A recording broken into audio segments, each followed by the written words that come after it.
Hello, my name is Sheldon Callahan. I am the executive director of Shaolin Life under the Deep Root Center for Spiritual Studies. Today, I am honored to interview one of my teachers, Lama Tantrapa. He is the lineage holder of Qigong, a Tibetan shamanic Qigong. He's been fostering this for years, and so I'm getting the opportunity to ask him questions about his practice, the spreading of Qigong, and the effect that he's had on the Qigong community, and also just questions I have about running a practice, coaching others. This interview will be pretty informal. It'll just be more of a conversation. So I'll just start.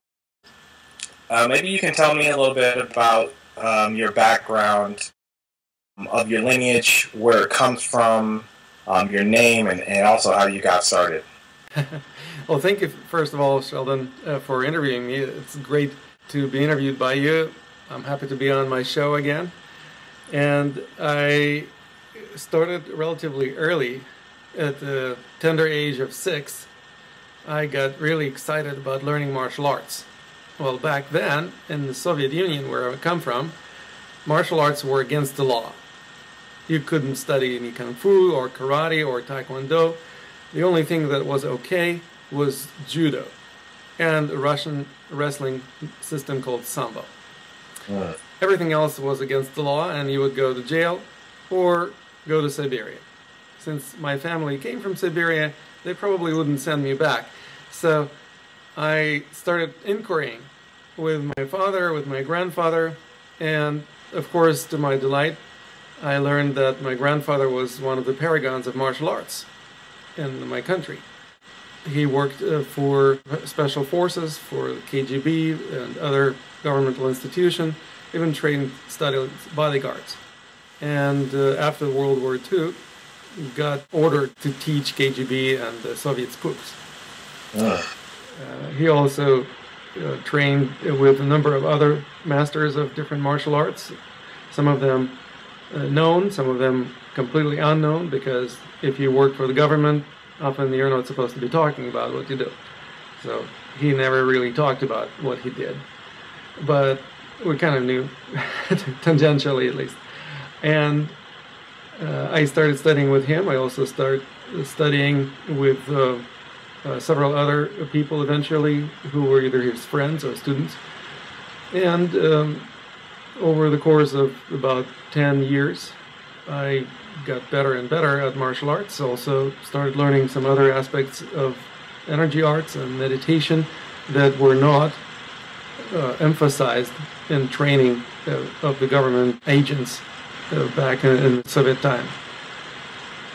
So I started discovering that what I was studying had to do with not only ability to hurt people, but also to heal people.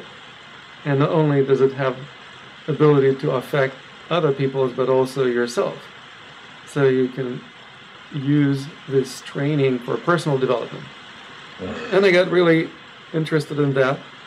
So after the military service in the Soviet Special Forces, where I had all kinds of misadventures, that's a different story altogether, I decided to go to a different school. Before the service, I had gone to a school that trained career diplomats. And I realized that I didn't want to work for the government, and the Soviet Union was collapsing. So there was no country to work for. At least I didn't feel like working for Russia or Ukraine or some other little part of the former Soviet Union, and so I decided to become an anthropologist.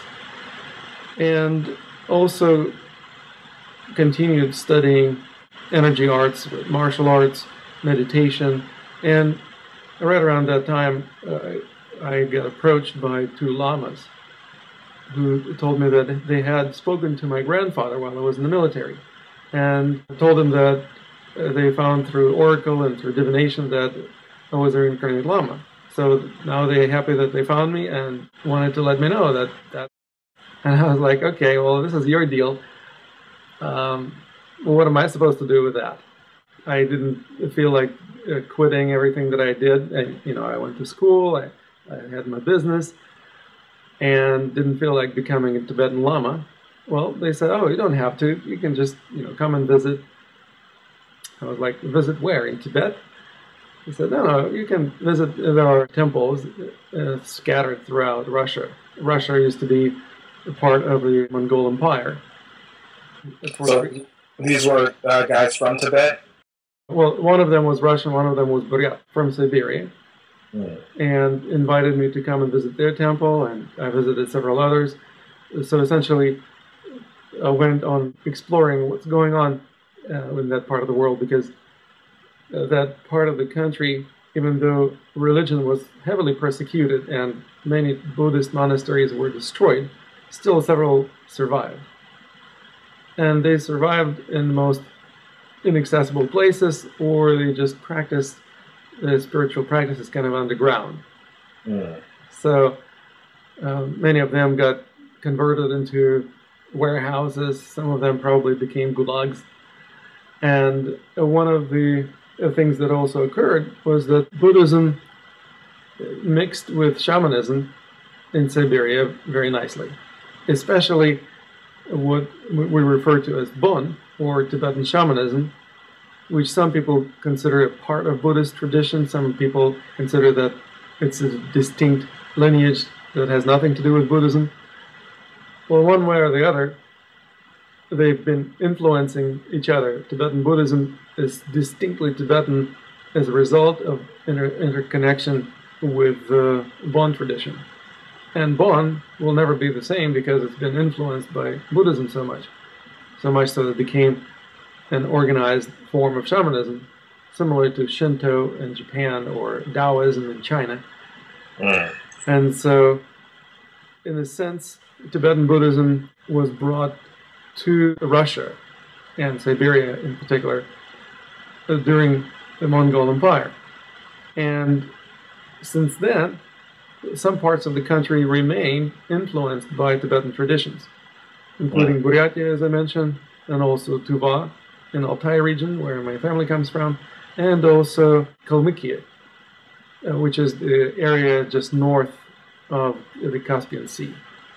And probably a few other places that are less prominent that I don't know about. Yeah, that was an amazing story. I mean, I've heard bits and pieces of it, and so it's interesting to hear it all come together. So at what point did you take on what the lamas had told you about, who you were? And you had obviously already been studying, but what kind of flipped the switch inside of you? Well, I don't think there was one point in time when I just flipped the switch and got converted. From a relatively young age, I felt that I was highly motivated to learn more about the essence of things. So, as many kids, I always asked questions like, why? Why is this? Why is that? But it never stopped. So, a lot of kids get so harshly punished or indoctrinated not to ask these questions. And I never did get punished for asking these questions. And so I never stopped inquiring into the nature of things. And my curiosity about philosophy, my curiosity about anthropology, in general, what does it mean to be human? And how can we be more human, meaning more effective, more humane, more evolved, has never really stopped percolating in the back of my mind. And so what happened is that it's just provided me an avenue for exploration and discovering some of the answers to my questions. When I started studying Buddhism, and I got ordained not only by Tibetan lamas, but also I studied Japanese Buddhism with Junsei Terasawa, who traveled to Russia many times, and Ukraine and other parts of the Soviet Union. I also got ordained in the Thai tradition of Theravada. So I essentially started exploring a variety of different approaches. I also realized that the less dogma, the better.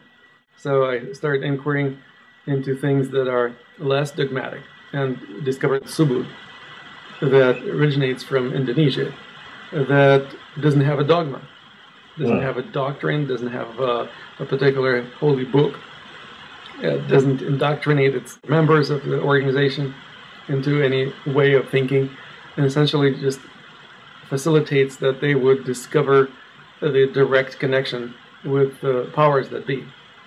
Well, that really resonated with me. So I'm a member of Subud for many years, and also continue exploring and discovering things pretty much every day. So I don't want to say that now I wear a hat of a Tibetan Lama and that's it. I'm indoctrinated. Now I flip the switch and I am stuck in a particular box, a particular paradigm of thinking. Makes sense. Wow. How has these ancient traditions influenced your modern practice and how you interact in the modern world? Very good question. I'm very forward-thinking. Among many Qigong teachers I know and among Lamas that I'm familiar with, I tend to constantly gravitate towards a more scientific approach to understanding things. Form should follow the function. If there is any dogma that makes the function less functional, it needs to be discarded. And any function that contradicts the dogma but is functional, it has prerogative. In other words, it is the primary objective to maintain high level of realism. And theories, it's just a mental exercise. If anything doesn't make any sense and it is not usable, I don't stick with it. That's one of the reasons why, for instance, I don't do forums. It's because it doesn't make any sense to me. I don't see high value in it. And there are a lot of other things that are of higher value. That's why it's not part of my practice. You're pretty technologically savvy as well, and so just to touch on that forward thinking, Sure. How do you use technology in your practice to, get the word out about what you're doing, to share and collaborate and connect with students and other teachers alike? Well, to give you a little background, my parents are both PhDs, both engineers.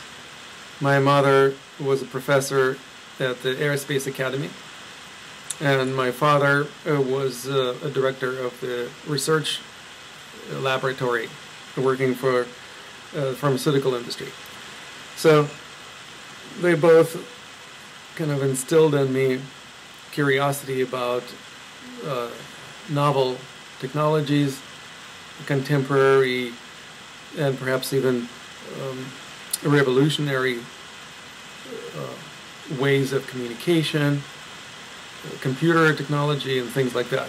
So in other words, I'm not a computer engineer myself, but I'm very familiar with computers. I feel comfortable using them. I have no qualms about using modern communications technology, and it really helps me with my work because it allows me to communicate with people from all over the world. Nowadays, especially through Skype or through other video chat and video conference systems, I can communicate with people who otherwise wouldn't have access to any Qigong teacher or perhaps teacher of meditation or similar disciplines. That also gives me an ability to promote and popularize the teachings of other teachers who I interview on my talk show. So there is definitely a crucial part of my own development to stay abreast with technology, to pay attention to the developments, just simply how to use a computer, or perhaps more novel developments, let's say, mobile applications that we're working on together. So in other words, I feel very blessed to live in this point in time in human history when we have the ability to communicate long distance. Despite the geographical distances between us, we can still have almost face-to-face contact.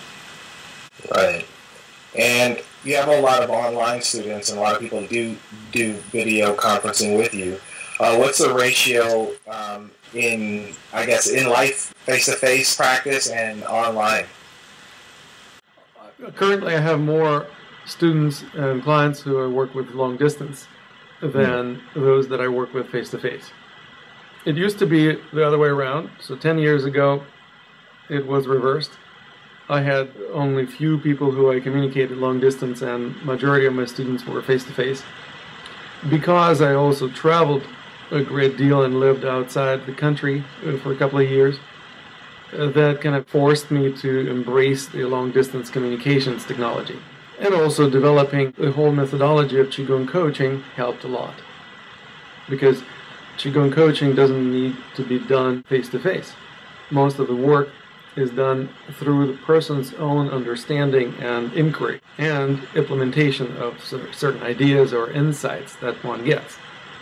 So these are not my insights, and I cannot implement them for you. You, as a coaching client, have to have the insight and implement it yourself. I can provide motivation, facilitation, and keep you accountable as to whether you're implementing what you decided to implement. But I don't really have to be there physically to make it happen.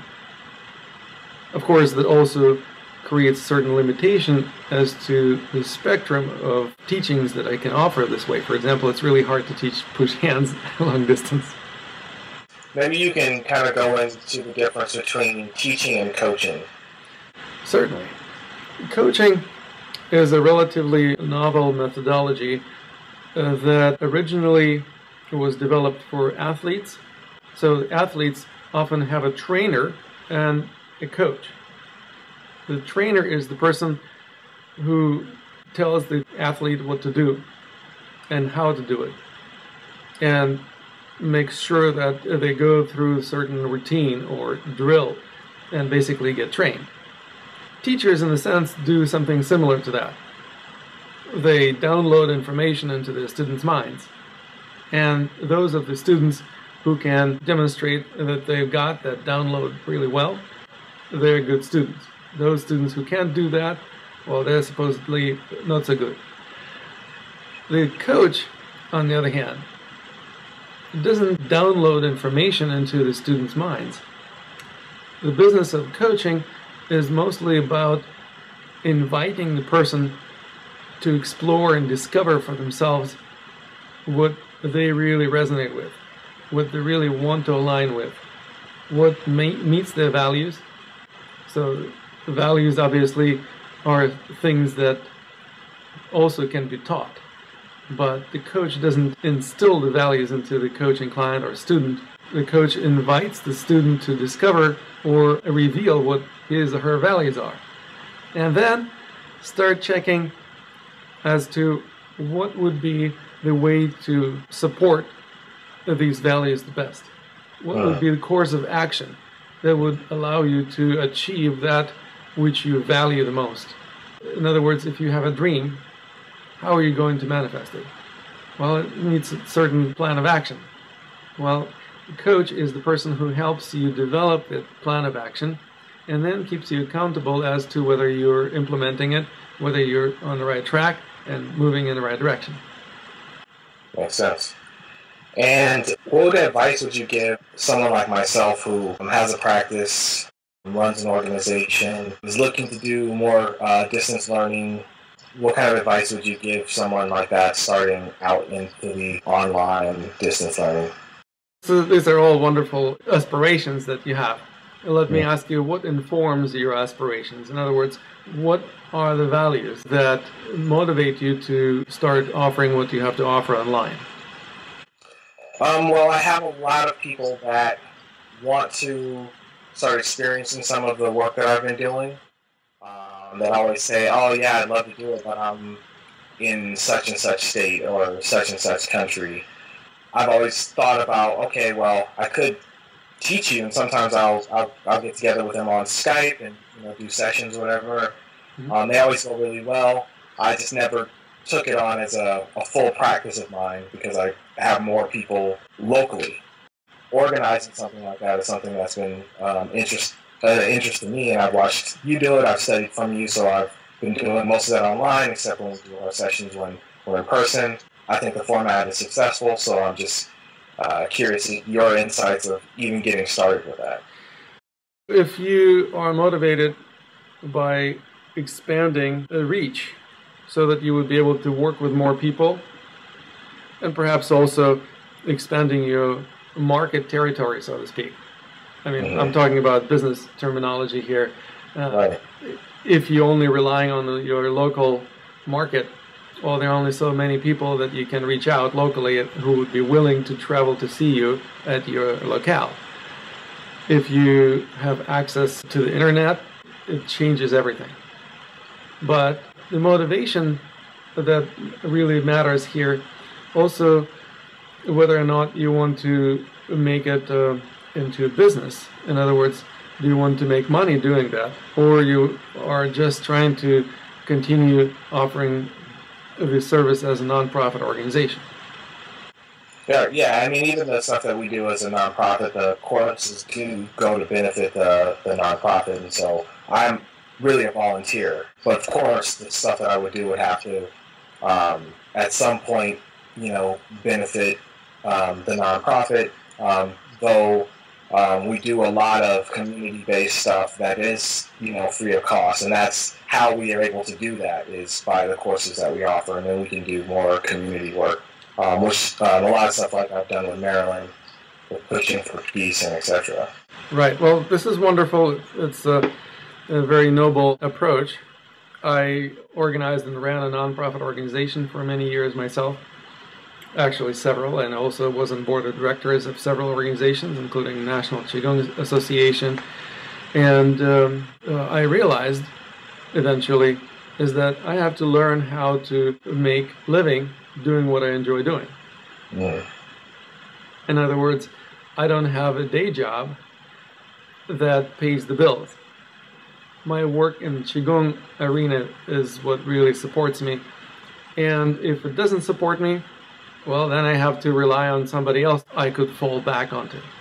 So I essentially developed a way to work with the people in a non-profit manner, long distance, and that turned into my talk show, The Secrets of Qigong Masters, interviewing other masters and making their interviews available to people either free of charge or for a nominal fee, allows people to learn a great deal.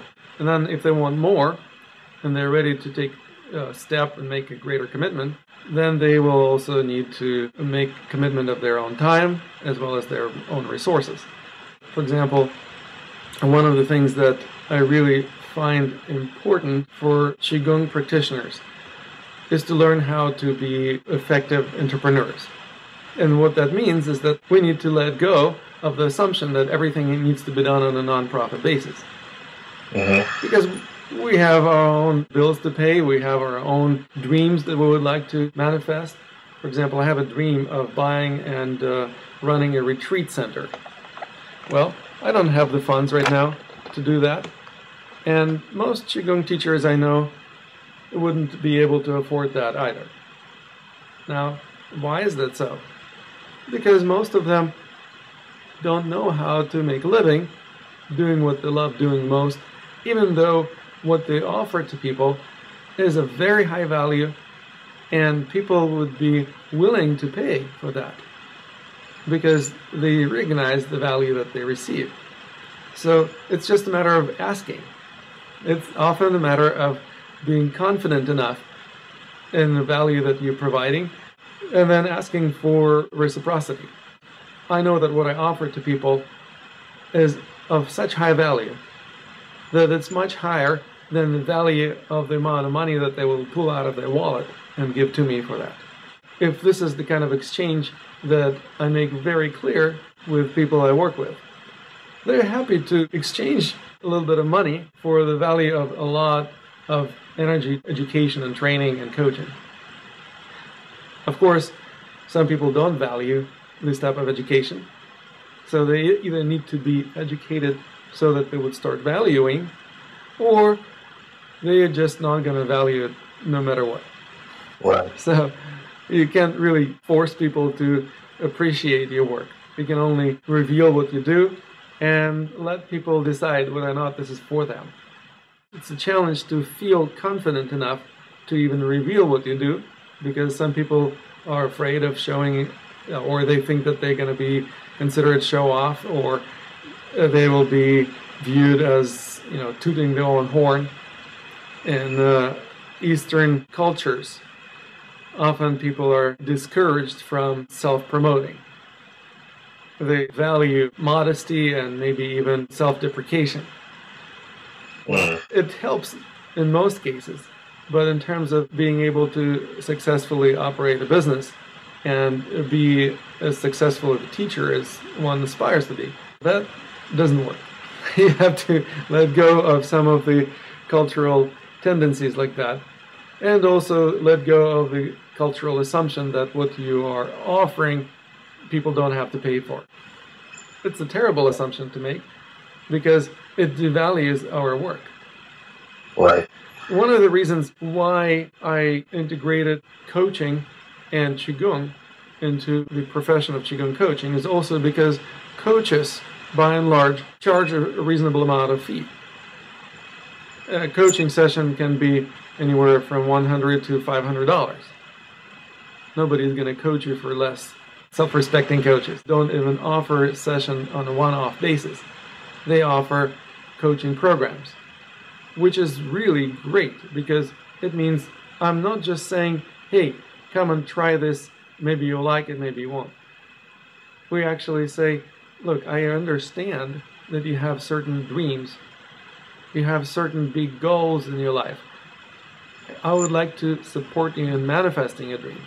I would like to support your transformation. I know how to facilitate transformation. Now, I would like you to benefit from it.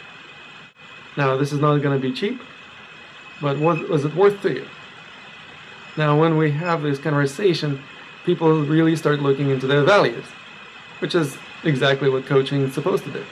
And when people recognize that they have the value that is like the top of their priority, then they will do whatever it takes to manifest this dream or to uphold this value further. So that basically means they will pay for a coaching program, even though it may be several $1,000s. Why? Because they want it. Now, I don't have to convince anybody that they should do that. They clamor to experience it themselves. Right. That makes a lot of sense. To go a little deeper into that, what you're talking about is energy exchange. And when you say reciprocity, that's kind of how I see it. Like, right. You know, sources, monetary or otherwise, are an exchange of energy. And so it doesn't make sense for you to send your energy one way only to have it depleted if it isn't given back in some kind of way. Yeah, and believe me, I've done it many, many times. Yes, yeah. And that makes sense. My talk show, for 6 years, I've been operating this talk show on a shoestring basis, basically paying out of my own pocket and not asking for anything. So thousands of people, literally over 100,000 listeners, have been touched by our show, over 500,000 downloads. Later, I finally get it. You know what? Maybe I should charge something for it. Just $1. If just one person pays $1 for each download, 500,000 downloads later, I would be sitting pretty. I would be able to afford the retreat center, perhaps. Right. Now, this is something that doesn't come from greed. It comes from recognition of value and also knowing that we all have dreams. And I have dreams and you have dreams, and we can support each other in manifesting each other's dreams. The more people we help manifest their dreams, the more they will help us manifest ours. So essentially, this is the principle underlying reciprocity. This Right. is an important energy balance that we're trying to strike. If we don't have this balance, well, then we experience imbalance. Right. And how's that working? Yeah, it doesn't work out too well. Well, I ran my own business into the ground. At some point, I had to file for bankruptcy because I didn't understand how to run my organization at a profit. And this was a Qigong business, or was this another type of venture? Yes, it was Academy of Qidao. It was during the recession time, so obviously people didn't have a lot of money to spend, and they had other values that they had to support in their lives other than education, especially in such subjects as Qigong.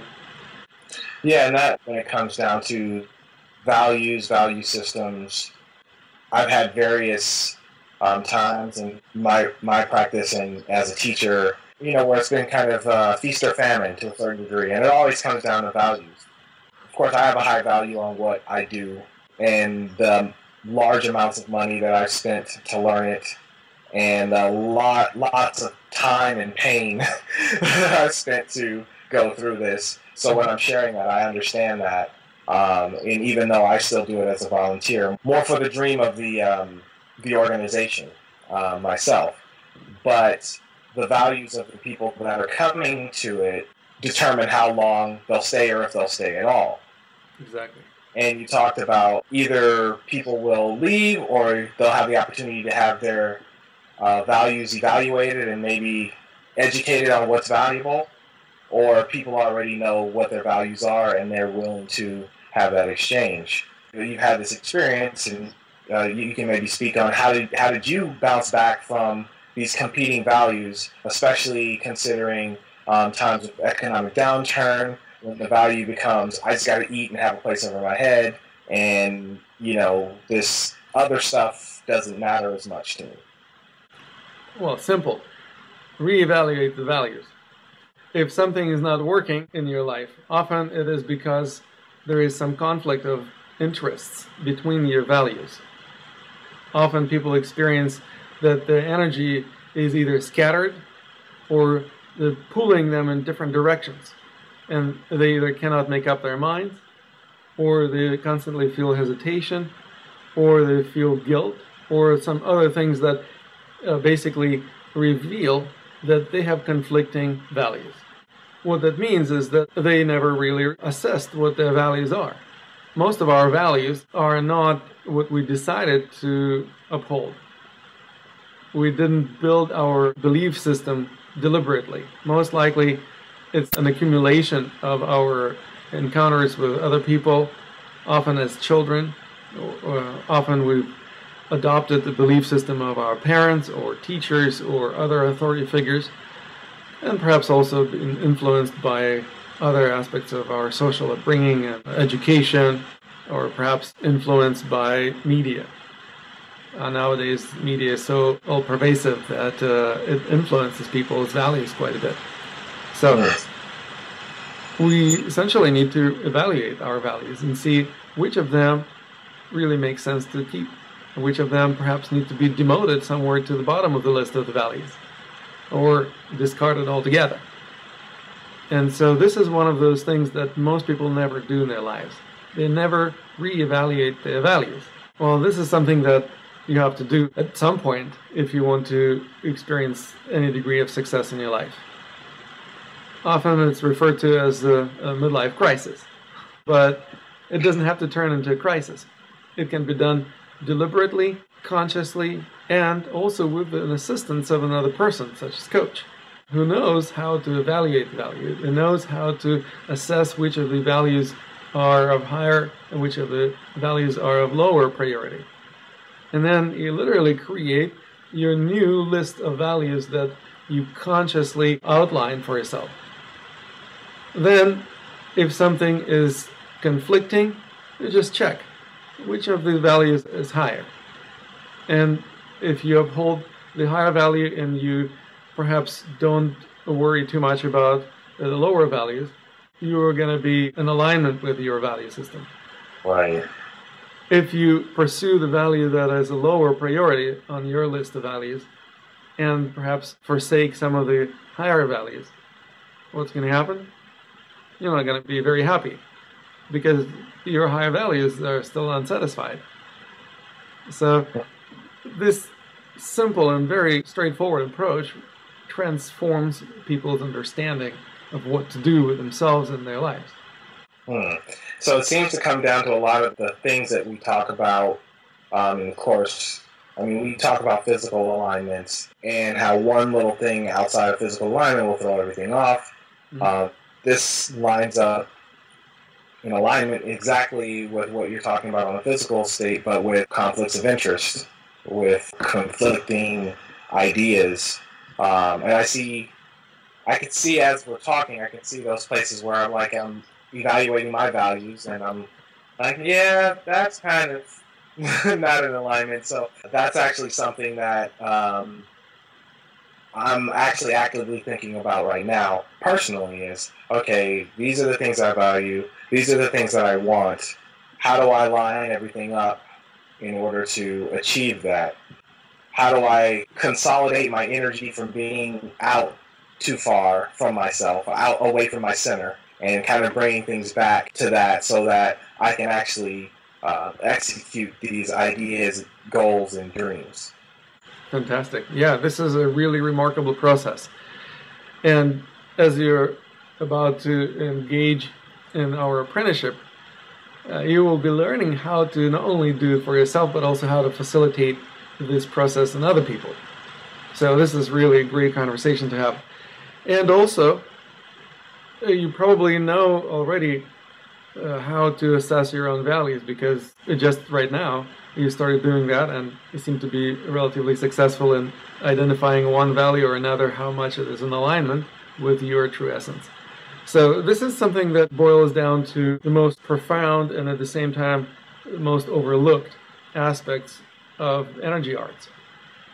When we realize that everything is made of energy, our own energy resources and different energy centers within our bodies are connected with certain resources and certain energy fields or energy currents outside of our bodies.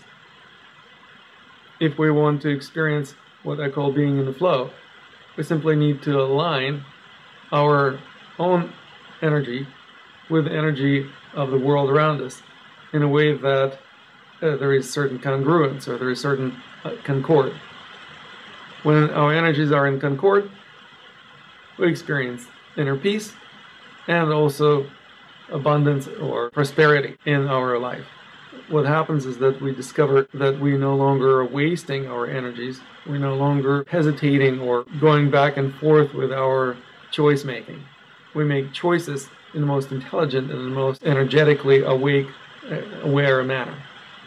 Choices that are made not on the basis of some preconceived ideas, they're based on energy resonance. If you resonate with a certain course of action, this course of action will be easy for you, and you will get farther and you accomplish more following this course. If you try to follow a certain course of action that you don't resonate with energetically, and you can also say, well, my values are not in alignment with this particular game plan, well, then you will have a hard time traveling down this path, you won't achieve much, and perhaps you will be suffering and maybe even causing other people suffering. That makes total sense. You know, what's coming up for me is situations where an environment may not be conducive to a certain resonance, but having the ability to notice and to be able to point your energy at places where it's like, oh, it's resonating over here. I'm just going to go step over here because there's more resonance here. There's more flow that I can be in. I find this in push hands when I'm fighting, right? If I'm fighting somebody, it's that the flow wasn't going in that way, and I'm sitting here wasting energy trying to make it go that way. Yeah.